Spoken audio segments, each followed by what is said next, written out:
আসসালামু আলাইকুম বন্ধুরা, ডেইলি ব্লগ চ্যানেলে আপনাদেরকে স্বাগতম। তো আজকে আমার বাবার ঘরের ফ্যান এবং লাইট এবং ওয়ারিং এর কাজগুলো করলাম। তো চাইলাম যে আপনাদেরকে শেয়ার করি। তো ভাবলাম যে আমি নিজেই এটা যেহেতু করতে পারবো, তাহলে আর ইলেকট্রিশিয়ান ডাকার কোনো প্রয়োজনই নাই। তো আমরা উপরের তার আছে, সেই তারগুলো টানলাম, পাইপের ভিতর দিয়ে টেনে আমরা রেডি করলাম এবং বোর্ডের ভিতরে যে সুইচগুলো রয়েছে সেই সুইচগুলো আমরা একে একে সেটিং করলাম। তো বোর্ডের ভিতর সুইচ লাগানোর সময় একটা জিনিস খেয়াল করতে হয়, যে জিনিসটা হচ্ছে লেখাগুলা একদিকে থাকতে হবে। তো লেখাগুলো একদিকে থাকলে তো সুইচগুলো কখনোই উল্টাভাবে লাগানো হবে না।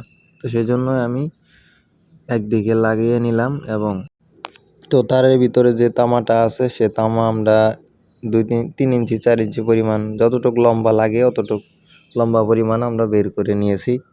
এবং আমরা যে সুইচের যে নিচের দিকের যে কানেকশনটা আছে, নিচের যে একটা টার্মিনাল আছে, সেই নিচের দিকের টার্মিনাল বুট সোজা করলে নিচের দিকে যে টার্মিনালটা হয় সেই টার্মিনালে আমরা যে তারটা বের করেছি সেই তারটা লাগিয়ে নিলাম।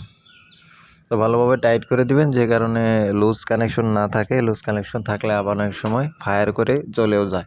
তো আমাদের বোর্ডের কাজগুলো মোটামুটি শেষ হয়ে গেলে তো বোটের যে নিচের অংশটা আছে সেই অংশটা আমরা আগে থেকেই আমরা সিলেক্ট করে রেখেছিলাম। তো সেই জায়গায় আমরা বোটটা লাগিয়ে নিয়েছি এবং কেবলগুলো যে আছে, যে মেইন কেবলগুলো টানেছিলাম সেগুলোও লাগিয়ে নিয়েছি, টেনে নিয়েছি। এখন হোল্ডারের কাজ করতেছি। হোল্ডারটা দেখতে পাচ্ছেন যে এখন হোল্ডারে দুটি কানেকশন আছে, যে কানেকশনটি আমরা লাগিয়ে নিয়েছি এবং এখন যেই পজিশনে আমরা হোল্ডারটি বসাবো সেই পজিশনে আমরা স্ক্রু দিয়ে লাগিয়ে নিলাম।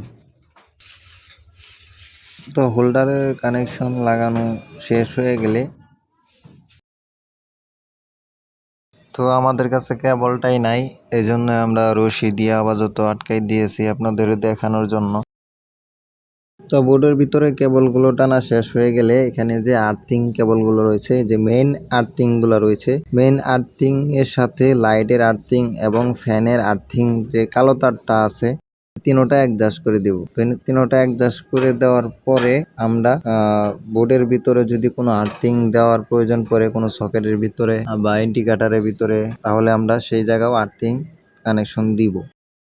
তো এখন আমরা কারেন্টের যে তারটা টাইনা নিয়ে আসছি, সেটা কারেন্টের তারটা অবশ্যই লাল তারটা আমরা এখানে নিচের অংশতে লাগাবো এবং ফ্যানের যে সুইচ আছে সেই সুইচের যে উপরের টার্মিনাল আছে সেই টার্মিনালে আমরা ফ্যানের যে লাল তার আছে সেটা লাগিয়ে দিব।